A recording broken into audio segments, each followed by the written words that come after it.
രഹസ്യമായിട്ടാണെങ്കിൽ പോലും താൻ കൊടുത്ത അംഗീകാരത്തിന്റെ പേരിലാണ് തന്റെ മകനും അവന്റെ അമ്മയും കഴിയുന്നത്. പരസ്യമായിട്ട് താൻ അത് നിഷേധിച്ചപ്പോൾ അവർ അനാഥരായടോ. ഞാൻ പിന്നെ എന്ത് ചെയ്യണമായിരുന്നു? അതാ പറയുന്നത്. സമ്മതിക്കണമായിരുന്നു. പത്രസമ്മേളനത്തിൽ ഉറച്ചു വിളിച്ചു പറയണമായിരുന്നു. അതിന്റെ പേരിൽ മന്ത്രി കസേര നഷ്ടപ്പെടാൻ പോകുന്നതിൽ പോട്ട് പുല്ലെന്ന് വെക്കണമായിരുന്നു. അതാണ് ഡി കെ തന്നെയും എന്നെയും പോലുള്ള കമ്മ്യൂണിസ്റ്റുകാരൻ ചെയ്യേണ്ടത്. മന്ത്രി കസേരയിലിരിക്കാൻ എനിക്ക് കൊതിയൊന്നുമില്ല നെട്ടൂരാനെ. പക്ഷെ എന്റെ ഇമേജിന്റെ പ്രശ്നമാണ്. തന്റെ ഇമേജോ? തനിക്ക് മാത്രമേ ഉള്ള ഇമേജ്. തന്റെ കുഞ്ഞിനെ നൊന്ത് പ്രസവിച്ച സ്റ്റെല്ലയ്ക്ക് നാട്ടുകാരുടെ മുമ്പിൽ ഒരു ഇമേജുമില്ലേ? ഇഷേ പ്രോസ്റ്റിറ്റ്യൂട്ട്. തന്റെ കുഞ്ഞ് ഇഷേ ബാസ്റ്റേഡ്. നെട്ടൂരാനെ ഓടോ നെട്ടൂരാനെ. ഞാൻ നോക്കോടോ സ്റ്റെല്ലേ. തന്റെ കുഞ്ഞിനെ ഞാൻ വളർത്തും. എനിക്ക് തന്നെ പോലെ ഇൻകുലാബിന്റെ ഇമേജിലല്ലോ സഖാവെ നഷ്ടപ്പെടാൻ.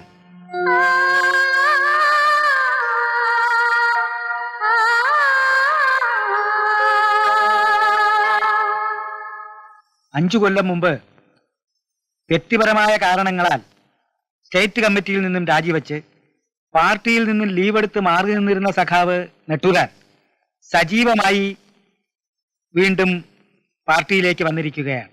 സഖാവിന്റെ പാർട്ടിയിലെ സീനിയോറിറ്റിയും കഴിഞ്ഞകാല പ്രവർത്തനവുമൊക്കെ കണക്കിലെടുക്കുമ്പോൾ സ്വാഭാവികമായും സ്റ്റേറ്റ് കമ്മിറ്റി അംഗത്വത്തിന് സഖാവ് നെട്ടൂരാൻ അർഹനാണ്. ഇനി സഖാക്കളുടെ അഭിപ്രായം പറയാം. സഖാവ് നെട്ടൂരാന്റെ ആദ്യകാല പ്രവർത്തനവും സീനിയോറിറ്റിയും ഒക്കെ മാനിക്കുന്നു. പക്ഷെ സഖാവിനെ സ്റ്റേറ്റ് കമ്മിറ്റിയിലേക്ക് ഇനി എടുക്കാൻ പാടില്ല.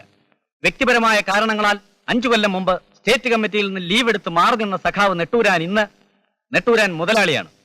ഒരു മുതലാളിയെ സ്റ്റേറ്റ് കമ്മിറ്റിയിൽ എടുക്കാൻ പാടില്ല. 5 കൊല്ലം പാർട്ടി വിട്ടു നിന്നല്ലേ?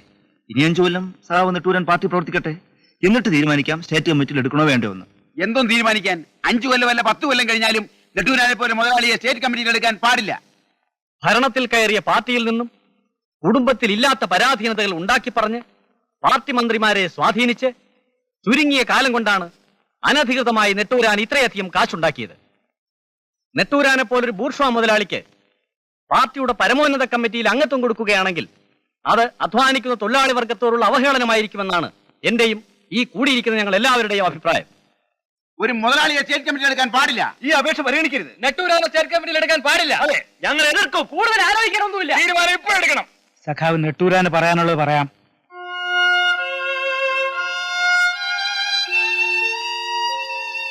പാർട്ടിയോടും പാർട്ടി സെക്രട്ടേറിയറ്റിനോടും പാർട്ടി ഡിസിപ്ലിനോടും പാർട്ടിയുടെ ആദ്യകാല പ്രവർത്തകനെന്ന അവകാശവാദമില്ലാതെ എല്ലാ ആദരവോടും കൂടി സഖാവ് നെട്ടൂരാൻ പറയുകയാണ്.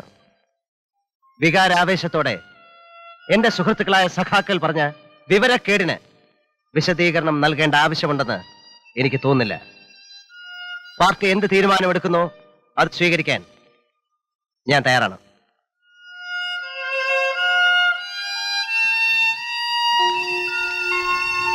നിർഭാഗ്യകരമായി പോയി. നെട്ടൂരാന്റെ വളർച്ചയാണ് ഇപ്പോൾ പാർട്ടിക്കാർക്ക് പ്രശ്നം. പാർട്ടി വളരാൻ നെട്ടൂരാൻ എന്ത് ചെയ്തു എന്നുള്ളത് അവർക്കൊരു പ്രശ്നമല്ല. ഞാൻ ഇറങ്ങട്ടെ സാർ.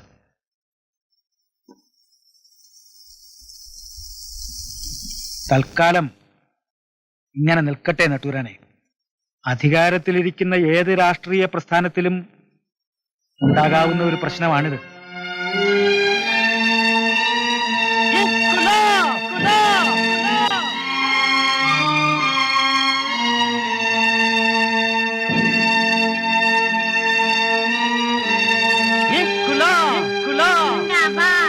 ഇൻകുലാബ് സിന്ദാബാദ് ഇൻകുലാബ് സിന്ദാബാദ് ഇൻകുലാബ് സിന്ദാബാദ്. അയ്യോ, ഈ ചുമന്നുകൊണ്ട് നടക്കുന്ന വയസ്സൻ ആനയുടെ അത്ര ആവേശമില്ലല്ലോ ആനപ്പുറത്തിരിക്കുന്ന സഖാവിന്റെ ചിന്താബാദ് വിളിക്ക്.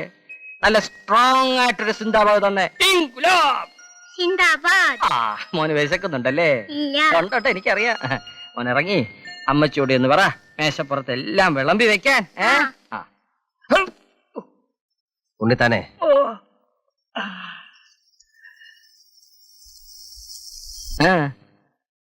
പാർട്ടിക്കാരുടെ മുമ്പില് ഞാനിപ്പം വെറും മുതലാളി മാത്രമാണോ? അതുകൊണ്ട് ഇപ്പൊ 4 നേരം വല്ലതും കഴിച്ചോണ്ട് കിടക്കുന്നു. അന്ന് നല്ല ബുദ്ധി തോന്നി ഇത്രയും ഉണ്ടാക്കി ഇട്ടില്ലായിരുന്നെങ്കിൽ സഖാവ് നെട്ടൂരാൻ ഇപ്പൊ പട്ടിണി കോലമായി, അന്നമ്മ പറയി പെറ്റ് പന്തിരികുലം പോലെ 12 പെറ്റ്, അതുങ്ങളെല്ലാം കൂടി വല്ല പലഹാരക്കടയുടെ മുമ്പിലും ചെന്ന് നിന്ന് വായി നോക്കി കൊതിവെള്ളം ഇറക്കുന്നുണ്ട് സഹിക്കാൻ വയ്യാതെ മൊയിലാളി വല്ല കടപ്പുറത്തും ചെന്ന് വിഷമടിച്ച് ചത്തു കഴിയുമ്പോ അന്നമ്മയും പിള്ളേരെയും പിടിച്ചു നിർത്തി ഒരു ഫോട്ടോയും എടുത്ത് പത്രസമ്മേളനവും നടത്തി നെട്ടൂരാൻ കുടുംബസഹായ ഫണ്ട് ഉണ്ടാക്കി പുഴുങ്ങി ഊട്ടി ഒലത്തിയേനെ പാർട്ടിയിലെ കരിങ്കാലികള്. മതി മതി മതി. എന്താ പിടിക്കണില്ലേ? മതി എങ്കി മതി, മൊയിലാളി എങ്കി മൊയിലാളി. ഉണ്ണിത്താൻ പോയി വല്ലതും കഴിക്കേ. പിന്നെ പറഞ്ഞില്ലേ? ആ 32 ലക്ഷം. 35 ലക്ഷം. എന്താ? എങ്കിൽ 45 ലക്ഷം. 45 ലക്ഷം. 45 ലക്ഷം ഒരു തരം, 45 ലക്ഷം 2 തരം, 45 ലക്ഷം 3 തരം.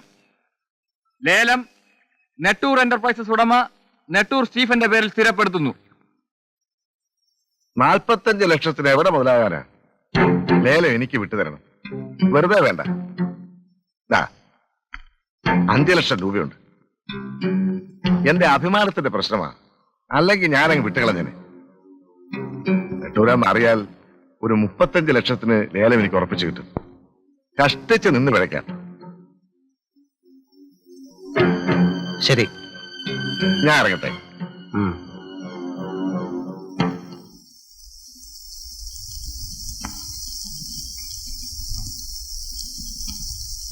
ഇതെത്രയുണ്ട്? 5 ലക്ഷം രൂപ. 5 ലക്ഷം രൂപയെ ലേലത്തിൽ നിന്ന് പിന്മാറാൻ 5 ലക്ഷം രൂപ എറിയണമെങ്കിൽ ചുരുങ്ങിയത് 50 ലക്ഷം രൂപയെങ്കിലും ഒറ്റയടിക്ക് അയാൾ ഉണ്ടാക്കും. കള്ള ബെടുവ.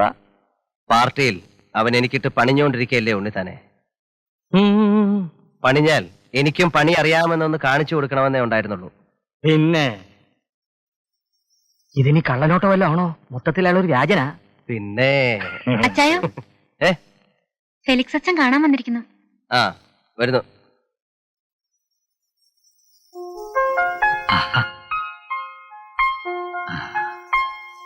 നമസ്കാരം അച്ചോ. നമസ്കാരം. അച്ഛൻ എഴുന്നാട്ടെ. സുഖമല്ലേ സ്റ്റീഫ? അതെ അച്ചോ. എല്ലാ കാര്യങ്ങളും അന്നമ്മ എന്നോട് പറയാറുണ്ട്. പിന്നെ ഞാൻ വന്നത് പള്ളിക്കാര്യങ്ങളിലൊന്നും തനിക്ക് താല്പര്യമില്ലാന്ന് എനിക്കറിയാം. എന്നാലും ഒരാവശ്യം വരുമ്പോ നിങ്ങളോടൊക്കെ അല്ലാതെ പിന്നെ ആരോടാ ചോദിക്കുക? നമ്മുടെ പള്ളിയുടെ വകയായി ഒരു അനാഥ മന്ദിരം നടത്തുന്ന കാര്യം അറിയാമച്ചോ. ആ ഇപ്പോ അവിടുത്തെ സ്ഥിതി വളരെ മോശമാണ്. 7 വയസ്സിനും 12 വയസ്സിനും ഇടയ്ക്കുള്ള 5 പിള്ളേർക്ക് അന്നം ഊട്ടി തുടങ്ങിയതാ. 58 അന്തേവാസികളുണ്ട് ഇപ്പോ.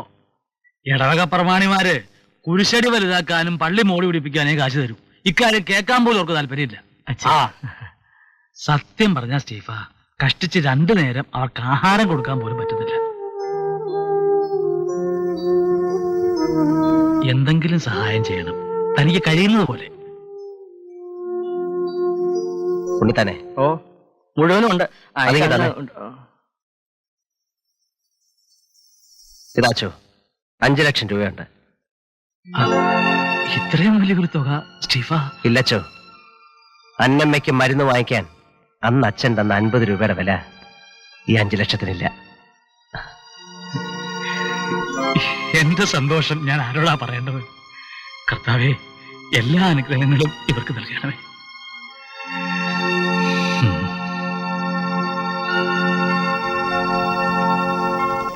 പറയാനുള്ളത് പറയേണ്ട സമയത്ത് ഉണ്ണിത്താൻ പറഞ്ഞില്ല എന്ന് പറയരുത്.